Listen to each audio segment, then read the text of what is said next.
Yo, what is going on YouTube? Really quick video. I've been trying to make this for a while now, but since I'm shipping some stuff right now, I kind of just thought about doing it again. Some of you know that I bought a lot of those Japanese Pokemon Center tournament promos. Basically, they're just gifts you get when you go to like a card fighting tournament at the Pokemon Center in Japan. They're free out there if you join the tournament, but in the US, like, they're kind of hard to find. I managed to find somebody in Japan that sold me like a bulk order of them. So basically, I got them for 96 cents each, and I'm selling them from anywhere from like $5 to like $10, sometimes even like 12. So it's been like really dope. But here's the thing, on each Pokemon card, I've been paying like $4 for shipping, and that's actually a lot. At first I was like, whatever, like $4 is not bad, but there's a way to actually ship them cheaper. So I'm gonna tell you guys really quick how I went from paying $3.50 in one of these to only paying what, 55 cents, which is drastically different. And when you've sold like 100 plus cards of these like I have, I'm kind of tripping like, damn, I slept on like an extra $300. So really quick, I'm gonna show you guys what I did wrong. I was using these and I was paying like $3.50. So by weight, like as long as it's a padded envelope, that's already like, you're talking about like multiple dollars, so at least $3. But I didn't really think, and I didn't know that you could have just used like a regular envelope.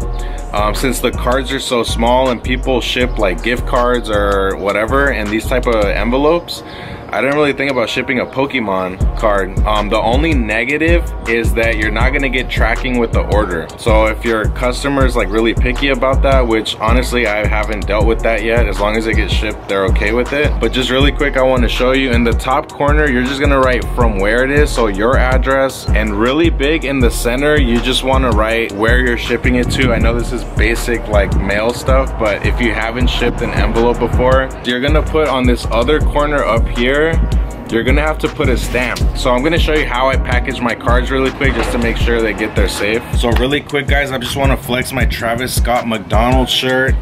No crazy resale, but interesting collab nonetheless. This is what I was doing before. I would take one of these yellow like padded mailers, which is good, like it's extra protection, but obviously it's gonna cost more. But this is really, I think, what really protects the cards. I cut out a piece of cardboard that's about the size of the card. So this customer right now bought 2 of them, so I just kind of taped the sides just to make sure they stay in the center of the cardboard.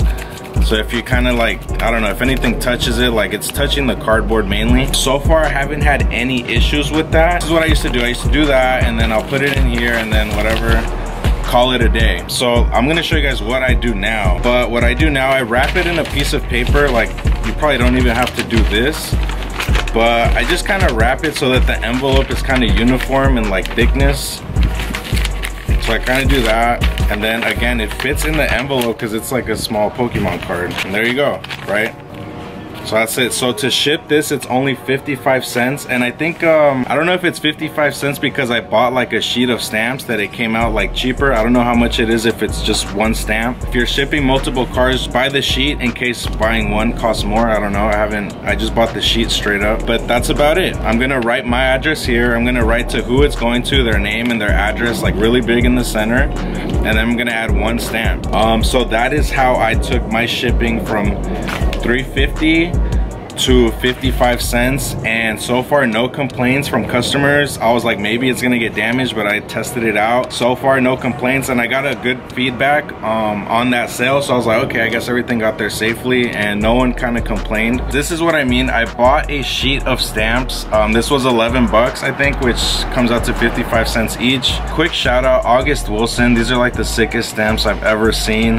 This is my favorite playwriter ever. He basically did a play for every decade in the 1900s. So he did one based in 1910, 1920, 1930. So fire concept right there. The movie Fences is based on one of his plays, and Ma Rainey's Black Bottom, which is like the last Chadwick Boseman movie, is one of his plays as well. So this is all you have to do, and then you just place a stamp. So all I have to do now is write my address and then their address in the center, where it's going, their name, and that's it. It's ready to ship. And that's how I took my shipping from like $4 to 55 cents. But that's the video, guys. Let me know in the comments what you guys think. Is there a cheaper way to do it? I don't know it yet. Maybe you guys do, but let me know what's up. Like, subscribe, and go sell some cards, you guys. This is a sick little hustle.